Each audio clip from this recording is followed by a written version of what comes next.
or we can send him the link. Yeah, sure. So thanks everyone for coming. Thanks, Melissa, for coming to speak to us. Sorry, my notes just went off when that went forward. Oh, sorry. No, it's fine. I've got them back.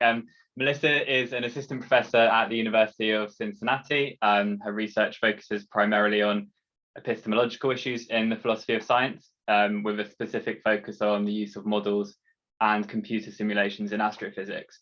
And that is the topic that we're going to hear about today, with the title of her talk, as you can see, Idealization and Representation in Astrophysical Computer Simulations. So without further ado, I'll hand it over to Melissa. All right. Thanks, David. And thank you all for having me and taking time out of your day to listen to me talk. So before I dig into the talk itself, I thought I would start by giving a little bit of context for the area of science that I'm going to be talking about today. Oops. There we go. And so that's astrophysics and cosmology, and specifically dark matter as it relates to those topics. So the current standard model of Big Bang cosmology is known as the lambda cold dark matter model. And it's a specific parameterization of a set of mathematical equations from general relativity theory. This model and its parameterization is considered to be the current best model of large-scale structure formation of the universe and in agreement with astronomy's best observational evidence. Now, it turns out on this model, all ordinary matter that we can see, all of our baryonic matter, the stuff that makes up you, me, stars, gas, all that stuff, makes up only about 5% of the content of the universe. The rest of the content of the universe is from two new entities. So the first, accounting for about 24% of the universe, is dark matter. Dark matter is this mysterious kind of matter. We've only inferred its existence from its gravitational interactions with visible or baryonic matter. We haven't detected any particle for it yet. And it's the kind of matter that we can't see directly, which is why it gets its name, dark. The second, accounting for about 72% of the stuff in the universe, is dark energy. This is a kind of energy field that we also can't currently directly detect. It drives the expansion of the universe, but it's what drives the expansion of the universe at an accelerated rate. And because it's of this inability to directly detect it or see it right now, that's where it gets its name, dark energy. So what I'm going to talk a little bit about today is the dark matter part of this picture. So our best model says that 24% of the mass of the universe is this mysterious, non-visible matter. But if we can't directly see it, how do astronomers, or why do astronomers think it's there? So today I'm going to discuss some of the work that I've been doing as part of, I guess for lack of better terms, as an embedded philosopher of science, and a project that I'm working on, in which I am doing some of the science alongside of the philosophical work about that very science. I think maybe a couple people in the audience have heard some version of some of the stuff that I'll talk about, but this has been an ongoing project I've been working on for a couple years, and it keeps getting bigger and bigger. So for those of you who have heard a little of this before, you'll also get sort of an update on where things are going. But so I'm going to start my talk today with a little bit of background and context for this astrophysics project that I'm working on. In terms of the big picture science, my astrophysics project is ultimately about dark matter and observational lines of evidence for it. And so what I'm going to do is I'm going to tell you a little bit about the specifics of the project that I'm working on and our potential new line of evidence for dark matter that we're looking at. I'll talk a little bit about it from the observation sides of things, observations that we're taking, the simulations that we're using, and then along the way, I'll also highlight some of the epistemological issues that have arisen and that are the focus of my philosophical work in conjunction with the science. And so this has been a really rich project, and it's sort of been this project that's been a sandbox for me in terms of exploring various philosophical issues that come up. And so more specifically today, I'm going to focus on questions related to idealization, namely what role idealizations are playing in this project simulation process and in offering kinds of explanations based on simulations. Let's see, and then next I'll try to answer some questions about idealization. Specifically, I'll discuss the role and kinds of idealizations that are at play in developing astrophysical computer simulations. And ultimately, I'm going to argue for this being a really interesting case where de-idealization and capacities and issues related to that play a particularly important role. So that is my plan for today. So let's get started. Okay, so first I want to say just a little bit more about this big picture background about dark matter and why astronomers think dark matter exists. So up on the screen are currently the best or the 5 main lines of observational evidence for dark matter. So beginning with observations on the small scale and then moving up. The first one comes from observations related to individual disk galaxies and their rotation curves. So it turns out there was this discrepancy between the mass astronomers accounted for observationally and theoretically. And there needed to be much more mass in the galaxies than they actually saw. And so astronomers concluded there must be more matter out there at the edge of the galaxies that they couldn't see directly. There must be this halo of dark matter surrounding every galaxy. So that's sort of their first line of evidence. The next is mass discrepancy that was also present in larger structures in the universe, such as clusters of hundreds of thousands of galaxies that are bound together gravitationally. So looking at large structure, and again, by including dark matter in the calculations, astronomers were able to obtain mass in the right distribution in order to hold clusters together gravitationally or predict the gravitational lensing that they see in the observations. On even larger scales is large scale structure formation surveys of larger structures formed through the merging of smaller structures, and that also could only be held together gravitationally, or at least in accordance with GR, by the amount of visible matter alone. And so again, dark matter helps address some of these issues. And then the final line of evidence is the observed patterns in the CMB, the cosmic microwave background. So these are sort of the leading observational lines of evidence. And what I want to do is go back down to the smaller scale evidence of galaxies' dark matter halos, the first one. And so, as I said, so around every visible luminous galaxy is a halo of dark matter. However, unlike ordinary matter, we cannot directly see or observe the dark matter. We can only detect it through its gravitational interactions. And so one of the outstanding problems in modern astrophysics is that there is this mismatch between the dark matter accounted for observationally based on luminous galaxies and the amount of dark matter that is predicted to exist by the fourth line of evidence that I showed earlier, these larger scale cosmological simulations. And so here's an example of what this looks like. So what the computer simulations predict in our local area of the universe is on one side and actual observations are on the other. And as you can see that what we have in terms of actual galaxies versus the simulations predicted galaxies is a lot less. And so thus far, astrophysicists have only been able to account for a fraction of the dark matter that's supposed to exist in the universe. And so one of the big questions in astrophysics today is, where is the rest of this predicted dark matter? Where are these missing satellites, as they also call them? And so the group that I'm a part of is exploring a possible answer to this question. So before I get to the answer, what we think might be an answer, I want to at least showcase my group a little.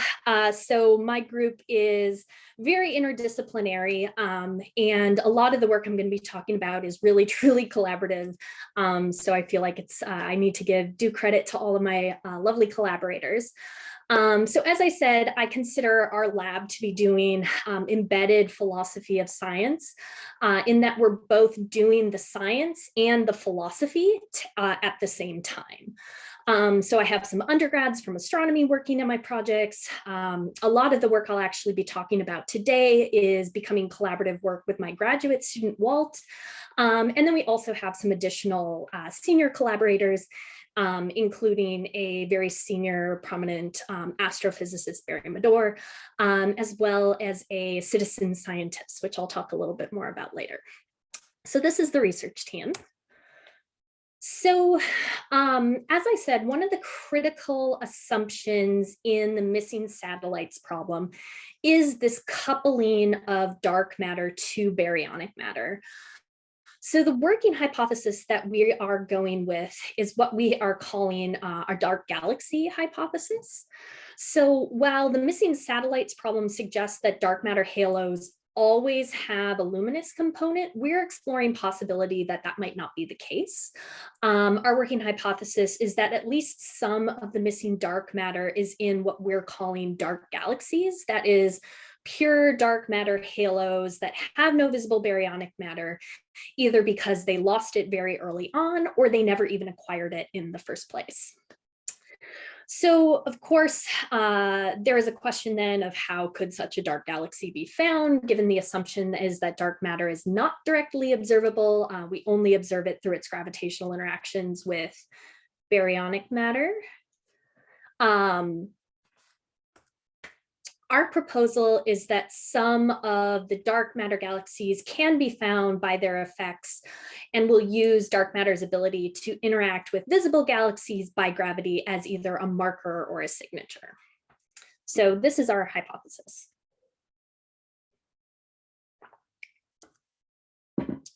Okay, so it's an incredibly rich project.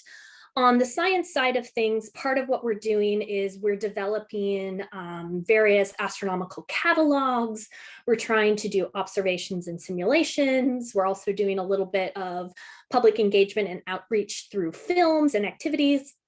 But on the philosophical side, we're also trying to explore issues related to disunity of science, theory confirmation, questions concerning realism.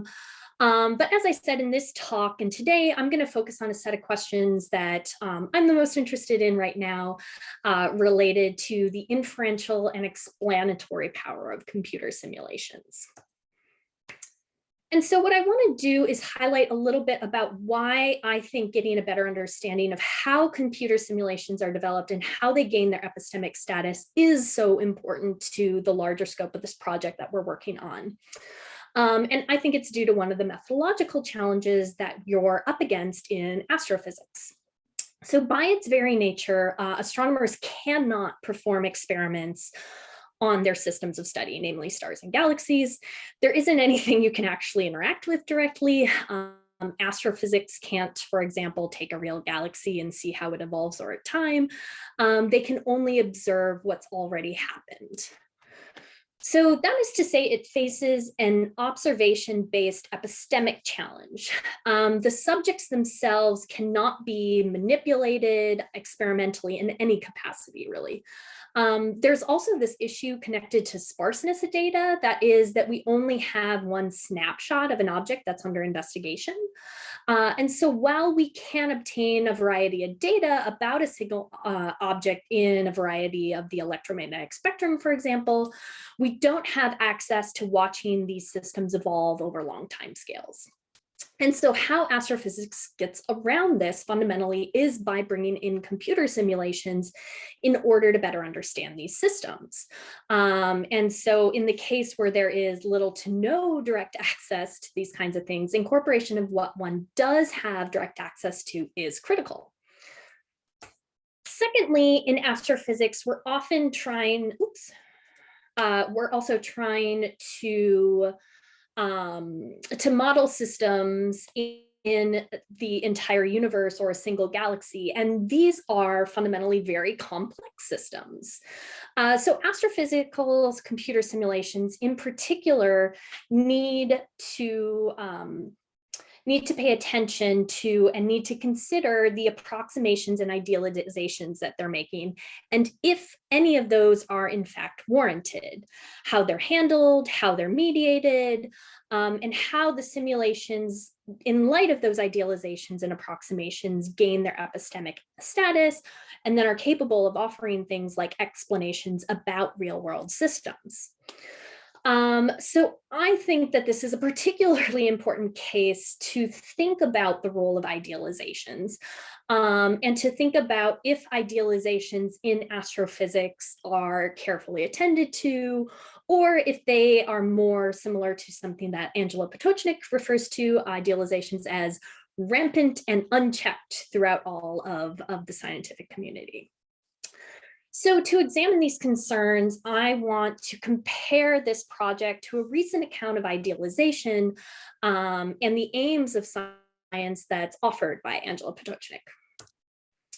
So in Potocznik's book, she claims, and this will be in some ways an oversimplification of her entire book, but she more or less says that by acknowledging that science is done by humans with limited cognitive capacities, this is fundamental to thinking through and realizing what we're thinking about in science.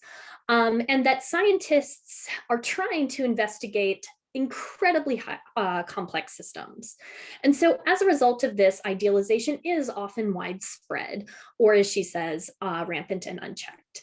Similarly, idealizations are useful in doing science because they help us simplify this complexity. So they present this sort of double bind of being necessary, but also introduce a lot of potential issues and problems.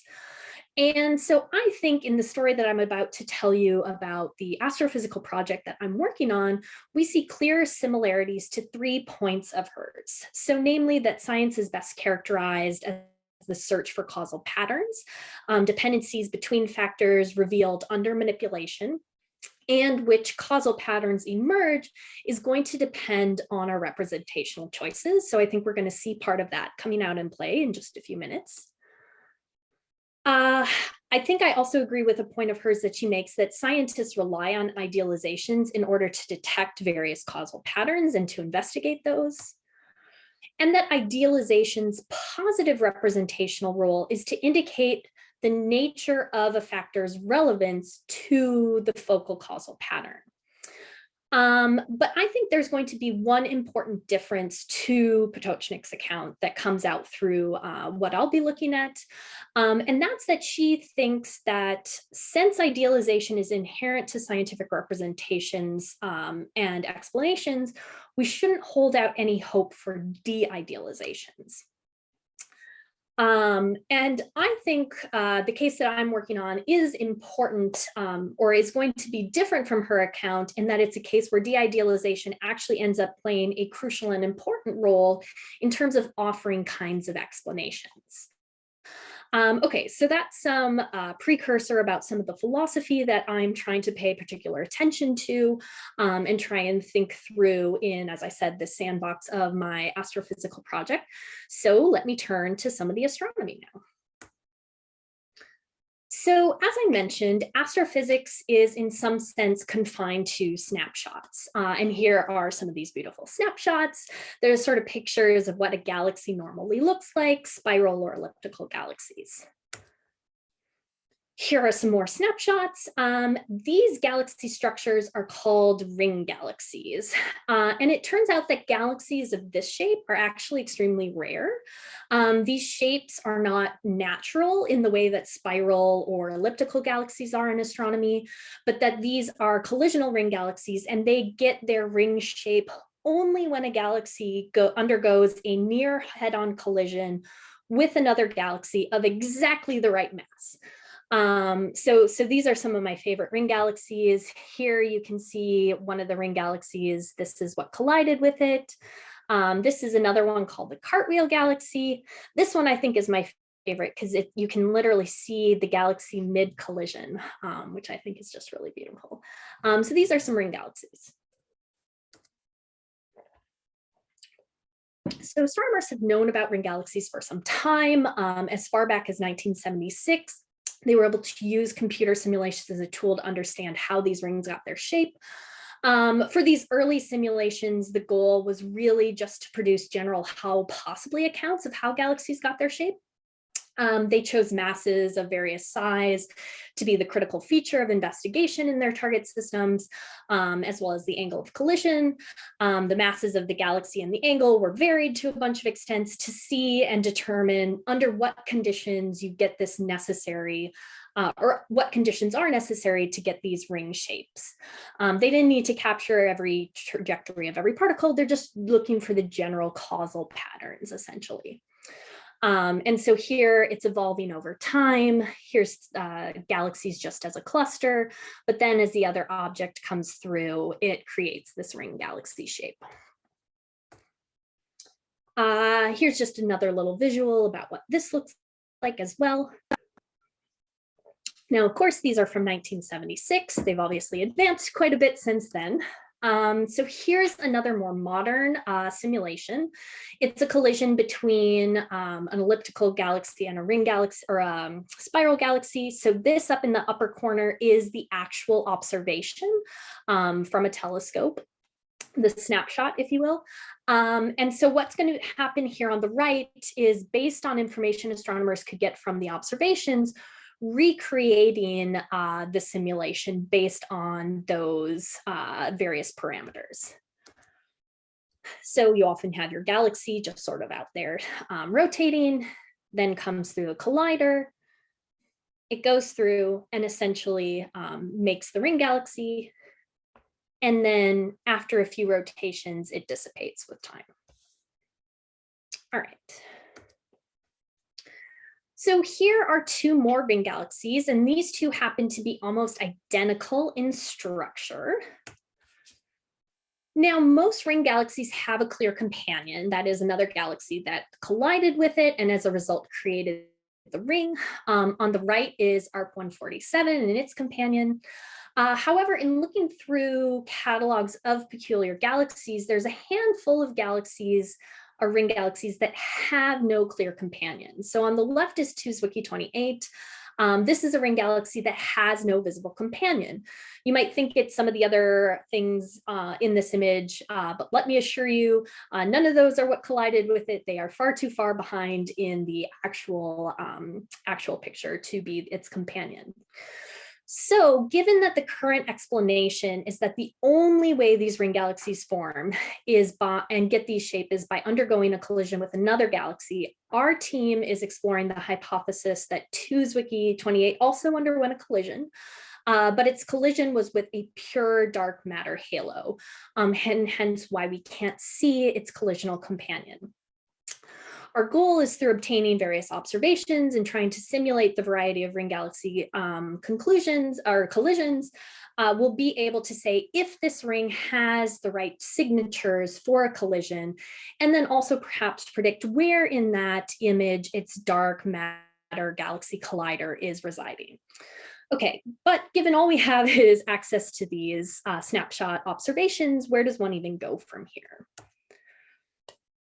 So we start by learning about the cases in which we can see both the two galaxies, these luminous interactions. So this is an example of one of these. From these, we've looked through a catalog of collisional rings and observations, taken observations of these systems, and tried to build simulations of what a luminous collision would look like. As I said, this is an example. We have an optical image, a spectroscopic data, which gives us its velocity field so we can get a sense for its movement. And this information then becomes the basis for the simulation that you see on the right. And this image is produced based on that visual data. So we've done this for a host of them, and we've been able to identify a set of key defining properties or features that the target system for collisional ring galaxies always share. Specifically, they always have this sort of narrow, or at least globally defined ring. They almost always have blue, which means young stellar population. They're all rotating in a very specific way. They're all expanding in a very specific way. The companion that collided with it is almost always along a minor axis. And because of the collision, there's always this off-center nucleus component. And so these are what we're using to guide our construction and evaluation of these then dark matter luminous galaxy simulations, and in our search for more of these potential candidates of isolated rings. So we had a handful of candidate isolated rings. 2Zwicky28 is our most promising. Thanks to the pandemic, I guess, to some extent, we've come across a citizen scientist who has just been sitting at home looking through massive observation fields, and he's gotten really into helping us find ring galaxies.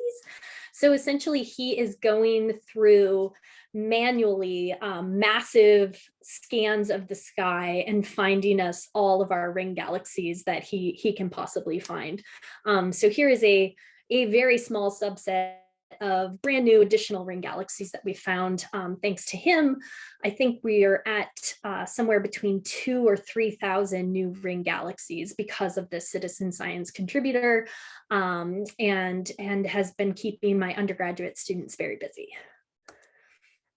Okay, so after looking at sort of massive catalogs of data that already exist, we try to pick some specific ones to hone in on and take more extensive observations. And with these observations, we start to get information about the kinematics. And from that, we're able to build out these data cubes that give us a sense for how these rings are actually expanding. Okay, so that's on the observational side of things. Looking now a little on the simulation side of things that we're doing in parallel. For our simulations, we're using this code called GIZMO. So this is a code that houses theory and background knowledge, including components of the universe, which we're taking to be the lambda-cold dark matter understanding. It allows for some flexibility with respect to inputs of initial conditions, and ours are taken from the CMB. It also helps to constrain the possibility space and configurations of particles that the simulations can take. And then fundamentally, the laws of physics are also built in there, basically that gravity is what's driving structure formation. But most importantly, in contrast with previous astrophysical simulation codes, GIZMO is one of the first codes that really prioritizes inclusion of not just point particles, but trying to actually extend things to include fluid dynamics and stellar formation and feedback as a critical component. All prior astrophysical computer simulations have left out those features, but these features are essential to how single galaxies, that is, looking at one galaxy in particular, evolve and or develop and evolve over time. So this is a nice example of a real world picture versus one of these simulations of a single galaxy. So by including the feedback in these realistic environments, the simulators are trying to hope to be able to increase the predictive power of galaxy formation simulations without any fine tuning of the galaxy formation models themselves. And which is rather critical in cases when you're trying to simulate evolution of individual galaxies as opposed to large scale structure. I think one of my favorite slogans that this group has always brought out is that you shouldn't trust any models that don't include or don't do stars or interstellar medium, because interstellar medium and star formation is such a critical driver of single galaxy evolution. It seems absurd in some senses to leave it out to them.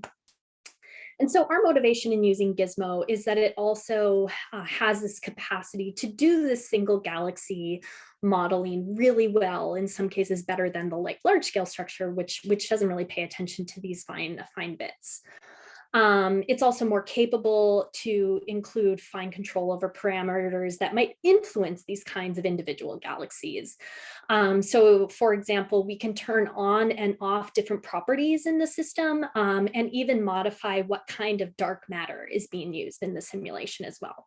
So I'll talk a little bit more about this the end, because I think GIZMO's ability to do this sort of on-off feature is similar to its ability to de-idealize that is also driving part of our choice in terms of thinking it's a better choice overall.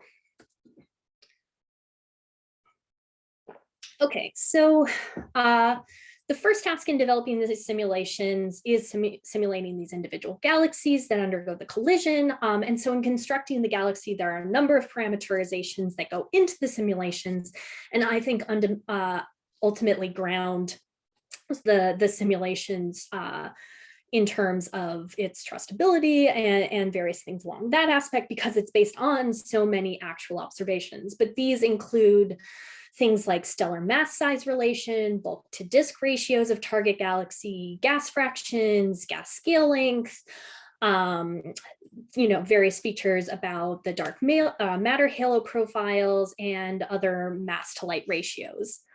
And so this is all the various ways in which actual observations ground these simulations. Once we've sort of based on some of that, we get to do the fun part, which is actually hitting galaxies with dark matter colliders. So this is what one of our simulations for that looks like. So this is going to be a simulation of an actual galaxy colliding with a pure dark matter halo. So on the left is gas, on the right is the stars. And so both of these just sort of start with standard rotation. This is just before the collision with the dark matter halo. You can't see it because it's dark. But what we see is these ring structures, these expanding rings in both the gas and the stars.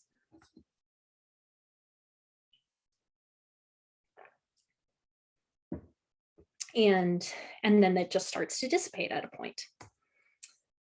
Here it is from some other angles at the start, middle, and after the first pass. And so these are all the ways that then once we've built a simulation that works effectively enough, we can vary various and explore various parameters, including mass range, concentration class, shapes, impact parameters, various mass ranges, gas fractions, and bulk and disk parameters. So there's a host of ways that we can just explore this. This is just one example of this. This is what happens when you change the concentration class, namely how much is in there to some extent. You either get more pronounced ring structures to some extent. And then finally, the other thing that we can get out of the simulations is these velocity fields that we can then compare to these data cubes that we've talked about. And so again, here's sort of an image based on what we know about TwoSwiki 28, which I introduced before, using dark matter collider parameters and the galaxy's actual parameters. We're able to look at and guess where a dark matter collider might be.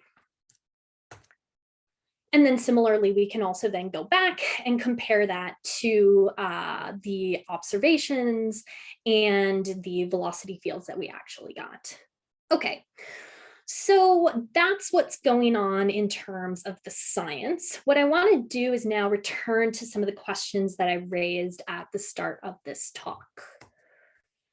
And that's namely, what role are idealizations playing in this project simulation process and in offering explanations about the phenomena? That is, how did these isolated ring galaxies get their shape?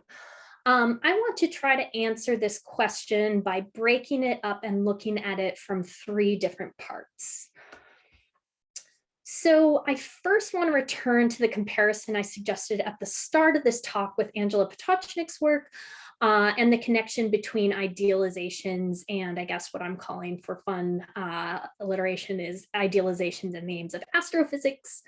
I then want to highlight the kinds of idealizations that are being deployed in developing these computer simulations that I talked a little bit about. And through examining what kinds of idealizations are being made, I'm going to argue, as I said, for this importance of de-idealization in providing explanations in our case. So that's the plan. Okay. So returning to what I'm calling idealizations and the aims of astrophysics. So remember, Potocznik claims that science is best characterized as the search for causal patterns. that is, dependencies between factors which are revealed under manipulation. Which causal patterns emerge depends on our representational choices. And she thinks scientists rely on idealizations in order to detect these causal patterns, and that it's idealization's positive representational role is to indicate the nature of the factors relevant to the focal causal pattern. So I think we see these dimensions present in the case study that I just detailed. The idealizations in, say, those early 1976 simulations did identify causal patterns, and over time, these causal patterns were better and better understood by a process of developing more detailed simulations of the target. In thinking about our target system in particular, the structure of a single galaxy is highly complex. They consist of stars, stellar remnants, inert gas, dust, dark matter, and we don't even know everything about how all of those work. But even in these very simple simulations where we have idealized it, again, to thinking to the 1976 of just mass and point particles, astronomers have identified the causal pattern of a ring galaxy. Even with radical idealizations, astronomers have captured the relevant causal dependencies. So far, I think the role of idealization in this context is very similar to the story Potočnik tells us. My next point has to do with thinking about the kinds of idealization that are at play in astrophysics. So here, following Michael Weisberg, I want to consider three possible kinds of idealizations that we might see in science, namely Galilean, multiple models, and minimalist idealizations. So I think we can see that this project is deploying these sort of classic Galilean idealizations in that it's introducing distortions with the goal of simplifying in order to make the models and simulations computationally tractable. We see this in the way that we're trying to model highly complex systems of a galaxy, and we see this very literally in the computational capacities that evolved over time. Obviously, the 1976 models were pared down to its core so that it could actually run. And even the GIZMO codes have a limit in terms of how many particles it can handle as well. So in this sense, they are both, in some of these ways, fundamentally Galilean idealizations. This case also deploys the strategy of multiple model idealization in that several distinct simplified models are employed together to shed light on a phenomenon, namely ring galaxies. So we see this in comparing simulations as they progress over time. So meaning that the 1976 compared to the contemporary models and everything that came in between. But in terms of moving from the point particle simulations to the more complex, but still idealized simulations that include the feedback and the fluid dynamics. So these simulations are still testing the hypotheses of these ring galaxies obtaining their shape through these collisions, and if the cause is in fact competent to produce it.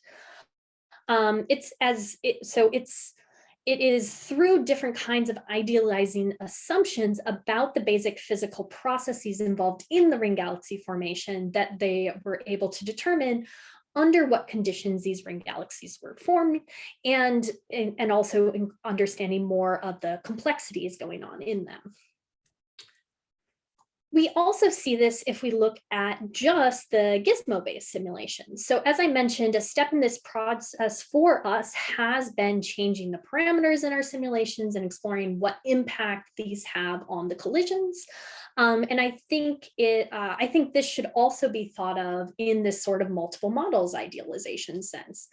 We're learning under what conditions these ring galaxies form, but more importantly, because we're exploring this larger parameter space, we're also understanding under what conditions they don't form, or just sort of totally dissipate and fall apart. So this multiple model idealization is allowing us to constrain this space, and again, have a better understanding of the scope and the limits, and what we can be looking for these ring galaxy signatures when we're going back and looking at our observations. And so finally, I think we also see instances of this minimalist idealization, namely the strategy of introducing idealizations to eliminate all but the most significant causal inferences which give rise to a phenomena.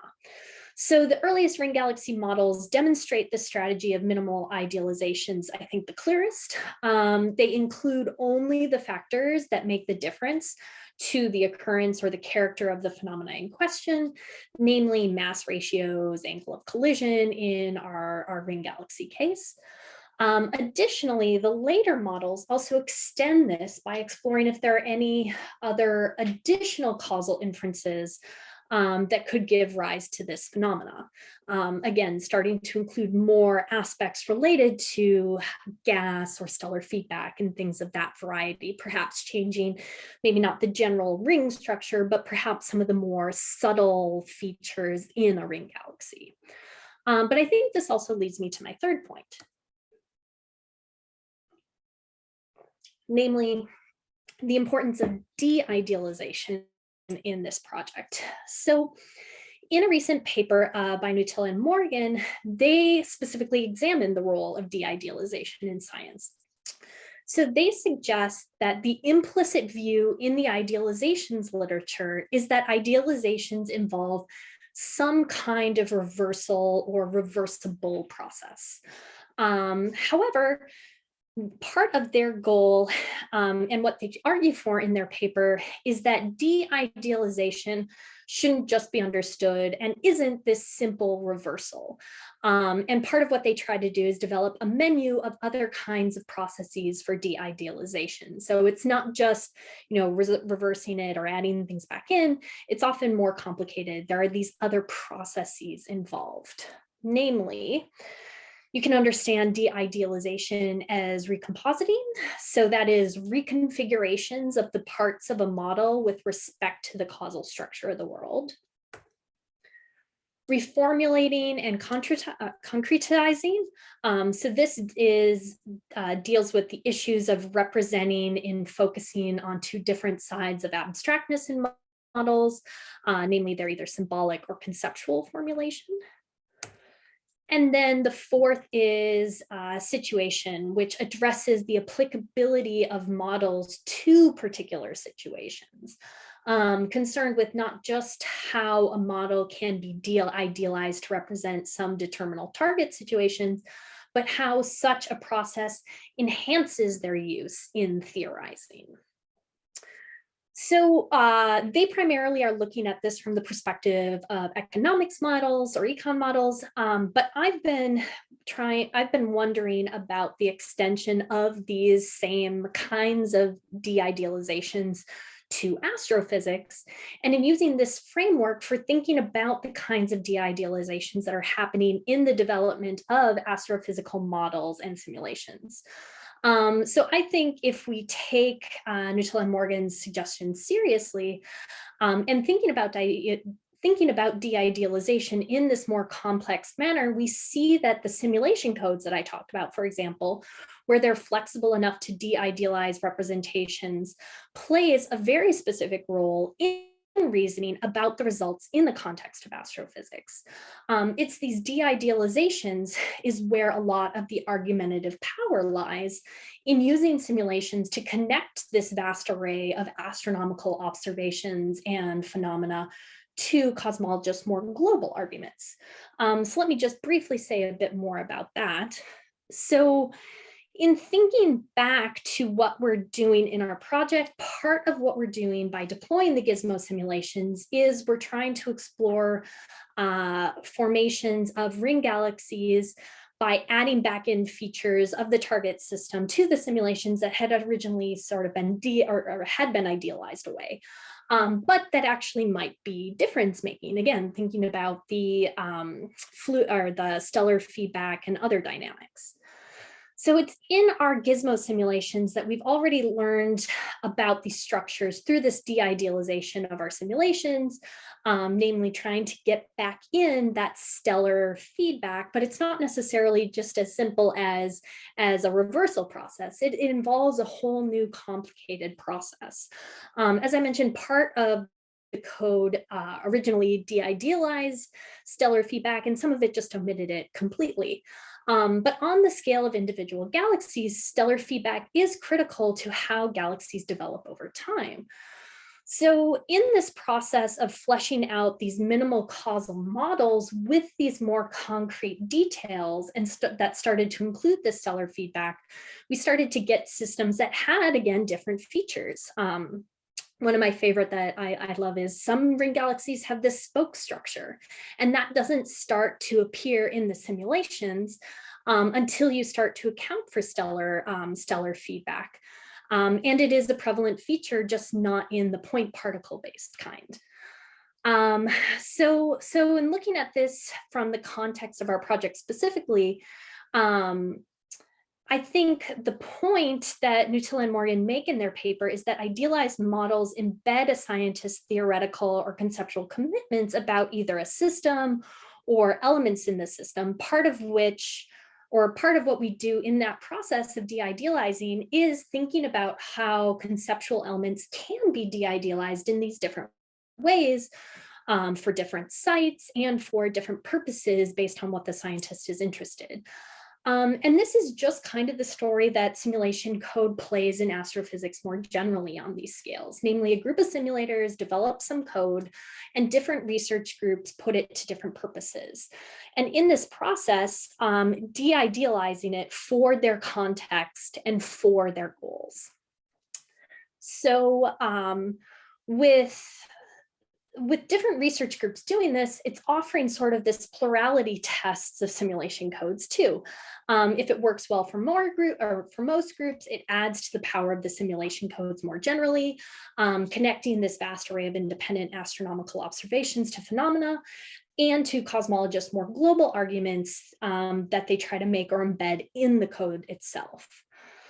But if the code ends up breaking down in specific places, or if it fails to work through this de-idealization process and application to these different projects, it also allows to highlight instances in which the code is not overly flexible too. I mean, this is one of the hardest things with a lot of this astronomical code is it too flexible or just flexible enough? But something these codes can be accused of is it can be a problem because in astrophysics and cosmology, they're trying to have a full understanding of what might be in their model or simulation. And sometimes it leads to this problem of too flexible in some of these counts. So I think de-idealization is coming up in terms of de-idealizing within one context, also de-idealizing over time, and de-idealization over various projects. Okay, so let me conclude and try to tie all of this together. So I was interested in thinking about the ways in which idealizations are at play in astrophysics, using my project as a sandbox for exploring some of these ideas. Namely, these were, what are the aims of idealization in our context? What are the kinds of idealizations present? And in this context, the capacity to de-idealize seems particularly important. I think first, with respect to the aims idealization in this context, a lot of what Potočnik said is true. Which causal patterns emerge depends on representational choices. Some of the features emerged because representational choices, that is our choices to include more features in the simulations than were originally included. But there's also seems to be this process-based evolution of the models. We started with our idealized minimal models that over time had undergone various kinds of de-idealization and adding back features that may or may not be relevant to procuring the phenomena. Astronomers are also doing this in order to get closer to what's actually in the system. And that's when you have that process And that's what I think strengthens, or that process in itself helps strengthen the explanations that they're trying to get out of those kinds of simulation cases. And in this case, there is this need to capture only that which might be causal. Again, a lot of these cases are really trying to deal with computational tractability still. And there is this give and take between what can and cannot be included. But there's also this prioritization of not wanting to make too many mistakes by over idealizing or being too idealized. So I don't know if this applies to every case in astrophysics, but I think this is definitely what is happening in the case that we're seeing, and part of what the astronomers that I'm working with in particular seem to think adds strength to the arguments that they're trying to make. It's also where pressure is being placed in astrophysical, the astrophysics community more generally.